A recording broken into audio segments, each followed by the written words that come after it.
Male researcher and doctor on the planet's wet dream, Karen Crozier. On that last video where I happened to mention about coming back from the dead and what I was seeing and all that, when did I forget that I realized afterwards I forgot to mention? I don't know. It'll come around eventually. You'll all want to talk to me, so you can ask me all the questions you want. I realized, okay. It was during that hospital stay, which, by the way, made 2 Christmases I had spent in the hospital. My 4-year-old and my 44-year-old. 4 years old, I had a bleeding ulcer and needed blood transfusions. 44 was when I died and came back from the dead. They did do a CAT scan, I guess, or an MRI or something, and whatever it was, it showed the spinal cord injury. Apparently, they told me, your spine is covered in arthritic bone spurs. And that when that injury caused those 2 vertebrae to go out of whack, not only did the vertebrae go out of whack and pinch the cord, one of them got a friggin' spur lodged in it. And it's still there. Ta-da! Okay, next miracle. Let's jump into the future a little bit to some really shocking, bizarre things I've been through lately. Okay.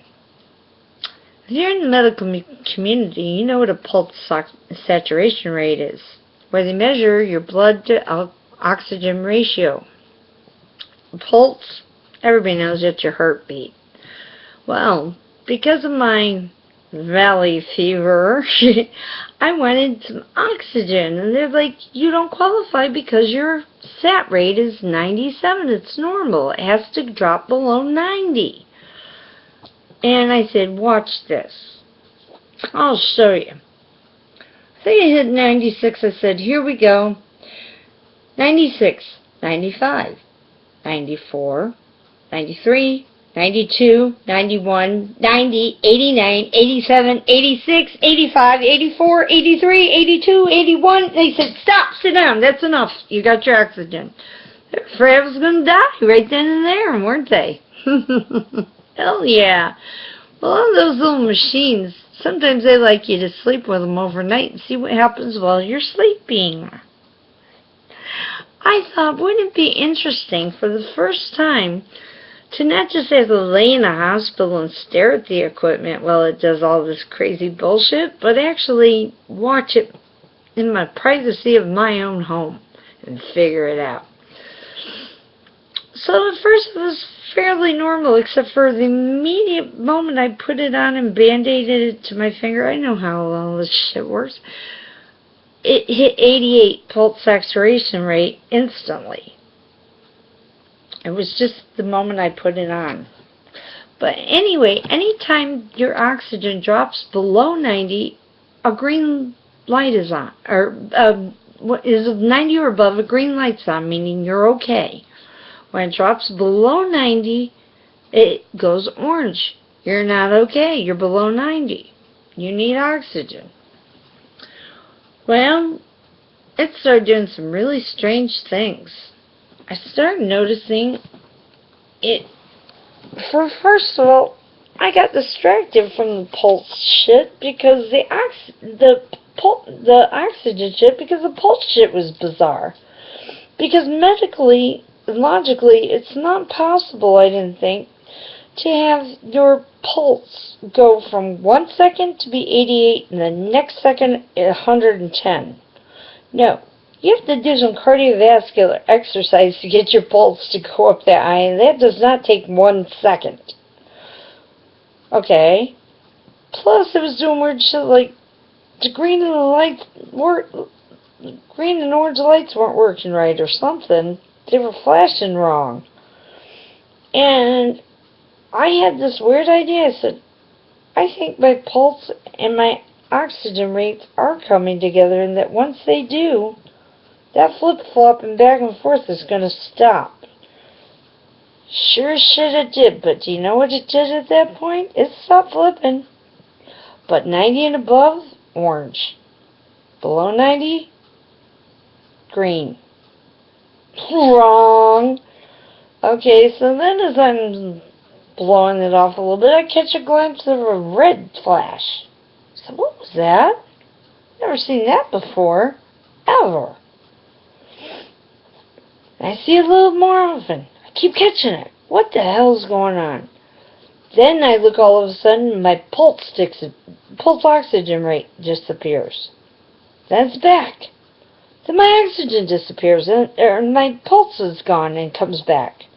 Like, what on earth is going on now?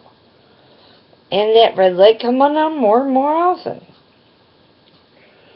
Finally, I've got another computer where I've recorded what was going on. I had to stop one recording and start a new one in the middle because it was just too shocking, a whole new thing to talk about. Here I am telling every damn thing that machine is doing to this sound recorder I have. And then I realized according to the monitor I had on, there wasn't a thing wrong with it. It was on right. It said I had no pulse, no oxygen, and flashed a red light. And I went, oh my God. Forget that word, God. I'm dead. I'm freaking dead. Oh my God, I gotta get this on recording. I said, wait a minute, do I even have a pulse? Yeah, I got a pulse. I'm breathing. I feel things. I'm cold. I can talk. I can see everything. Nothing's changed for me, except that this meter is telling me, and it's telling me the truth. I'm dead. So, there you go. I own the only recording ever made of a person dead telling you everything that's going on. It ain't a video, because I didn't want to use video. It's on sound, but trust me, it was absolutely no different. I could be dead right now for all I know. That's how realistic it was. I wouldn't have had any idea if I wouldn't have hooked up to that meter. I was dead. Legally, clinically dead. For a while, too. And I just talked about it for over an hour. Before something made me switch to something else. Because that was a bizarre night. Between Monday, October 20th, and Tuesday, is that right? Sunday, or Monday, no, Monday, October 20th, Tuesday, October 21st. 8 after midnight, I noticed that the weird shit began. I was watching history change, too. Not only was I dead, I was watching the world's history change. My dear beloved Christopher Reeve, there was suddenly a video that said, and I was watching them on my phone, that I had already gotten Facebook out of. It said Superman versus Roth, R-O-T-H. I said, what's that? I realized it was some video where he and this guy Roth battled for the role of Superman, and they were so much alike that at times I couldn't tell them apart, except for when they started working out, their body shape formed differently, and I said, that's why Reeve got the role. Well, then I saw another video. Now it said Brandon Roth, R-O-U-T-H-E, on, now remember, I don't watch TV, Regis and Kathy Lee live or something. It was live, and they were talking to this guy and how he had won the role of Superman. I went, what? Won the role of Superman? He mentions Christopher Reeve, but the movie hasn't been made in the 70s here. It's in the 80s. What? Superman was made in the 70s. Now, if he competed against Reeve for the role, how come they were the same age then, and this Roth guy's the same age in the 80s, but not Reeve? And Roth got the role. They said it will premiere in theaters tomorrow. It already premiered last night in his hometown of Detroit, Michigan, where his brother's a cop. And they said, we're going to show you some clips now from the movie. And I'm like, okay, let me see this. Lois Lane? Who the hell is that? Kate Whitehurst or something? It's on my Whitebenst? I don't know. Was Lois Lane. And the scene was very romantic and not a scene I had ever seen in Superman. I'm like, this is too freaking weird. And I watched my phone go down to where there was one video left of Christopher Reeve. And it said that I made it January 1st with no year, no description except Christopher Reeve's death as reported on 60 Minutes, which I didn't do that. And the video had a couple flashes of Dana and a flash of Will, but it totally changed. He had died a different way in a different place.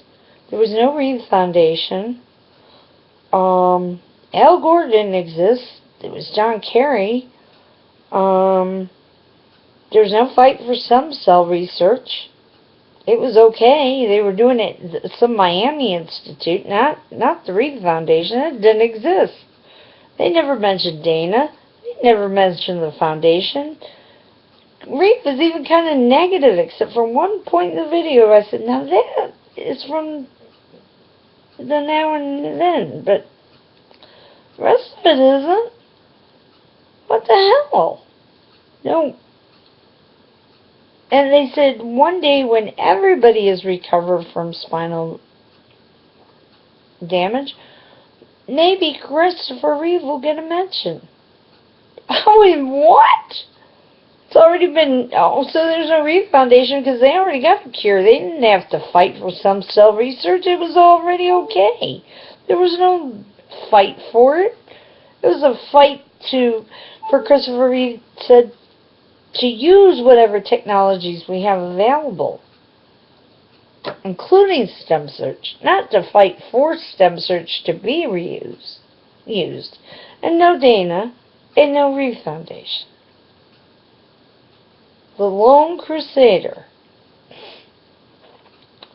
I'm like, this is really bizarre, especially when it gets down to I'm the one who made the video where he died, which wouldn't really play anything. Then I watched his last speech again when I started getting some internet back. That last speech I've watched a bazillion times because it helped me so much, but there was one change in it. He mentioned something I did. It's gone now. But it was in the speech for just a second about what I said to do about how he mentioned spinal cord could be rejuvenated probably also if we tended to force our bodies to do things that they did before they were paralyzed. Like what I was doing with my hand and stuff. And he was right. But I'm the one who did it. How did he know that? He died. What is going on? I thought. This is bizarre. And there's more weird shit. But I'm running out of video time. Let me tell you about Facebook and my prediction of that shit, too. And all this other bullshit. Coming up with more miracles from Karen Crozier. I proved I was dead. I can tell you about it.